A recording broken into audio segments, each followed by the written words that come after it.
Welcome, learners, to another deep dive. Today, we're tackling a challenge that frustrates so many of us: how to truly think in English. Rather than getting stuck in that constant cycle of mental translation, we've got some, illuminating source material today, drawing from a program specifically designed to help learners make a fundamental brain switch towards genuine fluency. Our mission for this deep dive is to unravel why this translation trap is such a common hurdle and delve into a practical program's approach to overcoming it, and then pull out some incredibly actionable techniques you can apply immediately to sharpen your listening and pronunciation in real-world English. Yeah, and it's quite a striking statistic right off the bat, isn't it? Our sources highlight that a staggering 87% of English learners find themselves, ensnared in this translation trap. Yeah. The core insight here seems to be that truly fluent speakers operate with an automatic brain switch, like a direct processing mechanism that most learners never fully tap into. So this deep dive aims to reveal some concrete methods proposed to help you flip that very switch. Okay, let's unpack this translation trap a bit more then. Our sources make it pretty clear that constantly translating in your head word for word, that's a primary reason why so many learners feel sluggish and, stuck when trying to communicate in English. It's not their fault, obviously, but it undeniably becomes a massive barrier to achieving natural fluency. Exactly. And if we connect this to the bigger picture, the real goal isn't merely to know English words. It's about processing and responding to them intuitively without that intermediate step of your native language getting in the way. The concept of a brain switch really speaks to this shift, doesn't it? Moving from conscious, kind of effortful translation to automatic comprehension and seamless production, which is, the hallmark of true fluency. So the big question is, how do you actually make this shift? Our source material introduces a specific framework called the 30-Day English Listening Challenge.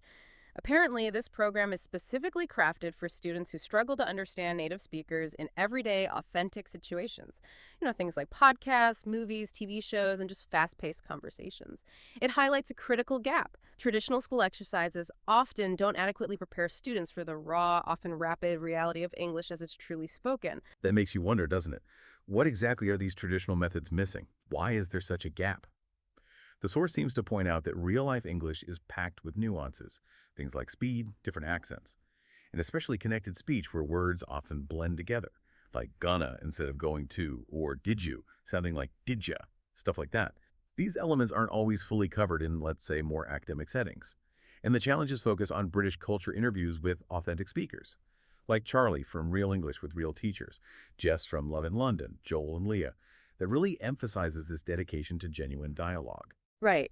And this is where the challenge introduces a truly impactful element, I think. Its emphasis on daily lessons.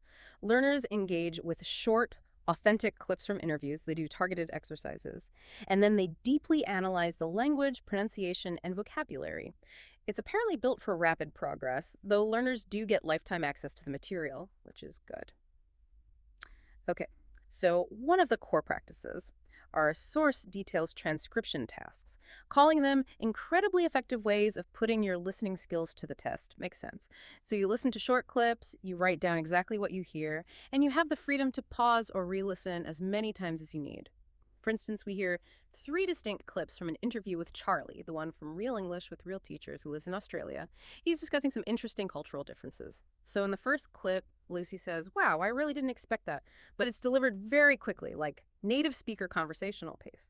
Then clip 2, Charlie states, "I guess it's because of the climate and the power of the sun." That one's a bit slower. And finally, clip 3, also from Charlie, we hear, "The biggest thing in Australia for us was the fact that they get up very early and go to bed very early." It's a longer sentence, sure, but the vocabulary isn't particularly advanced. Right. And this type of exercise, the transcription, it directly addresses those speed and connected speech issues learners face. It forces active listening. It makes you deconstruct that rapid spoken English rather than just, passively hearing it. It's really about segmenting the speech stream accurately. Segmenting. I like that term. Yeah, it forces your brain to kind of bypass that need for mental translation step by step.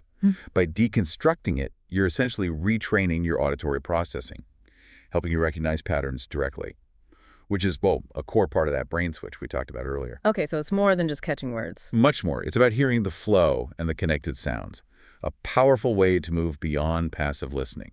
Got it. So after you've sharpened your ears with transcription, the challenge moves into comprehension. The source explains that you'd play a full interview clip twice and then answer questions based on what you hear. The full clip, for instance, with Charlie. It reveals a really fascinating cultural difference he noticed after moving to Sydney. Australians tend to get up and go to bed very early. He calls it a completely different shift compared to the UK. And his hypothesis for this early schedule, he says it's because of the climate and the power of the sun. It just feels right, he says, to start your day when the sun is bright at 5 or 6 a.m., which apparently led to a humorous shock for him. Wanting coffee at 2 p.m., only to find coffee shops in places like the Gold Coast, just north of Sydney, already shutting down around 1:30 p.m. Huh? Yeah, that's a great example. And that humorous shock about the coffee shops closing early. It isn't just a fun detail, is it? It's a perfect illustration of how cultural context directly impacts comprehension.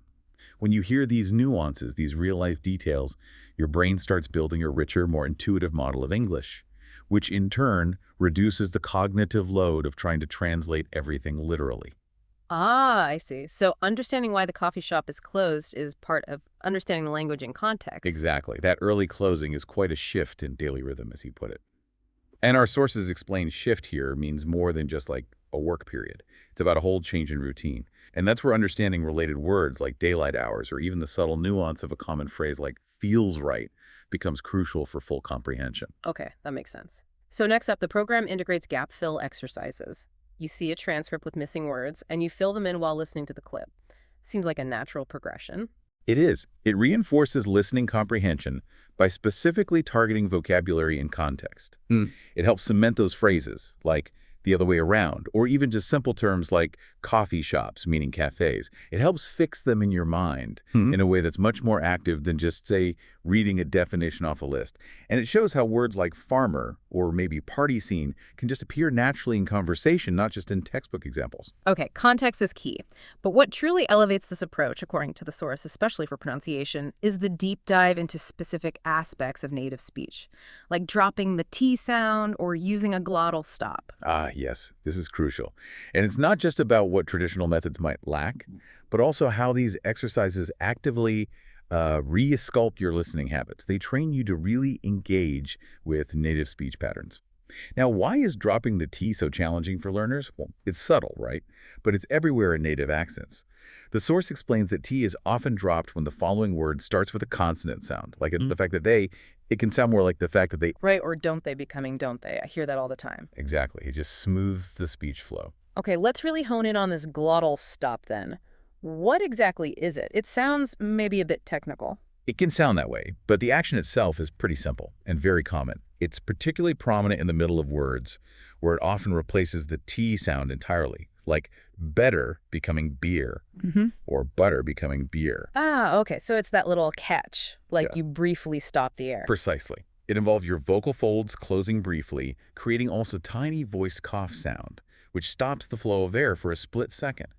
And what's truly insightful here, and perhaps surprising to some, is that while many might associate it with specific regional accents, maybe like Cockney, the source explicitly states it's also a common feature in received pronunciation, RP, the so-called Queen's accent. Really? Even in RP? That is interesting. Yeah. It shows how widespread it is across different English accents, which underscores that understanding the glottal stop isn't just for understanding certain dialects. It's a vital part of authentic listening comprehension in general. It's a key piece of that brain switch puzzle. Think about how often you probably hear it without even consciously noticing. That's the level of immersion this challenge seems to aim for. Okay, so this deep dive has really shown us that moving beyond that frustrating translation trap, it involves a multi-pronged approach, doesn't it? Targeted practice and real-world listening, actively deconstructing speech through methods like transcription, building vocabulary, but specifically contextual vocabulary, and critically, understanding these nuanced pronunciation patterns like the glottal stop. That sums it up well. And the sources also mention, practically speaking, that the program offers things like a time-limited special price, plus various social media handles and a website. Apparently, it features an interactive pronunciation tool, too, and even a vlogging channel with fully subtitled videos for learners, which really highlights the value of comprehensive learning resources that genuinely go beyond traditional, maybe less effective methods. So what does this all mean for you, the learner, listening right now? It means that achieving true fluency isn't just about accumulating more vocabulary lists and grammar rules. It's about actively training your brain to process English in the same intuitive way native speakers do. Often, it seems, by noticing these small, sometimes surprising details like coffee shops closing early or drop T's that actually make a monumental difference. Absolutely. Which leads us to a crucial question for you to consider as we wrap up. How might focusing deliberately on these subtle elements, things like pronunciation details, connected speech, cultural context, how might that not just profoundly improve your listening skills, but also maybe transform how you approach your own spoken English, making it feel more natural, more authentic, and ultimately, well, more effortless?